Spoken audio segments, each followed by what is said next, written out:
Bom dia a todos, nós estamos aqui no Momento Filosófico, no nosso canal Hermenêutica e Interpretação, para falarmos um pouco sobre o segundo tratado de Friedrich Nietzsche. Vamos entrar aqui então no segundo tratado do Friedrich Nietzsche. Friedrich Nietzsche, o Nietzsche, ele desenvolve na sua obra Genealogia da Moral alguns tratados. Na verdade, ele traz nesta obra alguns tratados que ele vai desenvolver e vai abordar durante não só essa obra, como também outras obras dele. E os tratados de Nietzsche, eles são, claro, de uma ordem moral, filosófica, mas também dialogam com outras áreas do saber. No segundo tratado, ele vai tratar algo muito importante, que é o conflito entre o bem e o mal, não é? E aí Nietzsche, nesta escrita, nessa tratado, ele vai desenvolver uma abordagem dizendo que o bem e o mal sempre estarão em confronto, que essa é uma batalha de milhares de anos, e um combate que ele considera terrível, e seguramente para ele, o valor dessa batalha seja há muito tempo preponderante, ele vai considerar que é um valor há muito tempo significativo. Não vão faltar ainda hoje, segundo Nietzsche, áreas onde o combate tem um tempo indefinido.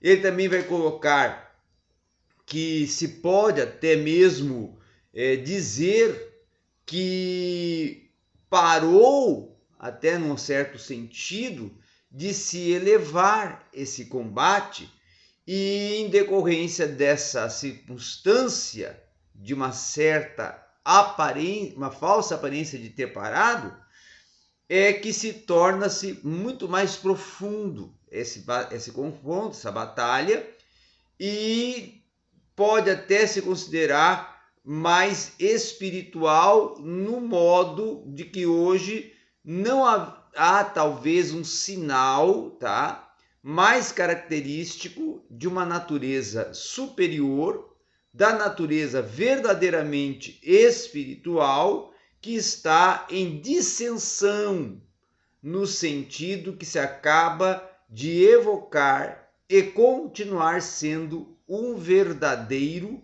campo de batalha em que se defrontam esses opostos. Então ele é bem cético, bem racional, e não vai, vamos dizer assim, dar uma exaltação à ação espiritual e à intervenção espiritual no campo de batalha bem e mal. Ele é cético nesse aspecto. Então ele vai colocar também que o símbolo desse combate, traçado inclusive em caracteres legíveis no decorrer de toda a história da humanidade até hoje, é o seguinte. Aí ele volta lá para a questão do período imperial. Roma contra a Judéia, o Império de Roma, Judéia contra Roma.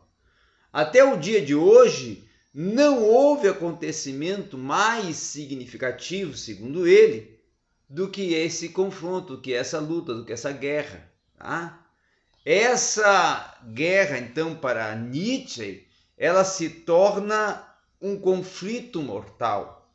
Então ele usa aqui uma alegoria de uma realidade, e essa realidade ele vai colocar ela como uma alegoria no sentido de tornar aqui uma comparação e uma analógica que faça um certo contraste, E Roma, nesse aspecto, via no judeu, segundo Nietzsche, alguma coisa contra a sua própria natureza. Então, que ele quer dizer que Roma se revoltou e se voltou totalmente contra os judeus porque sentia dentro do seu próprio ser alguma coisa que na natureza dos romanos não ia de acordo com a natureza dos judeus, e havia um confronto que iniciava a sua raiz no interior da natureza, das ações, sentimentos e afeições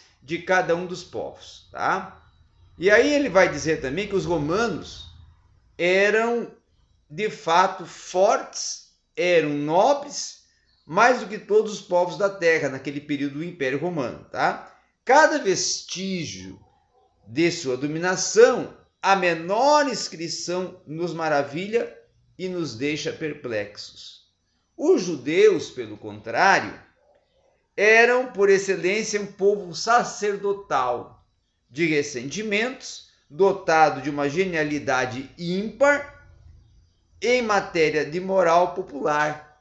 Basta, inclusive, comparar os judeus com os povos de caráter semelhante, como os chineses, os alemães, para sentir qual é a primeira ordem ou qual é a quinta ordem.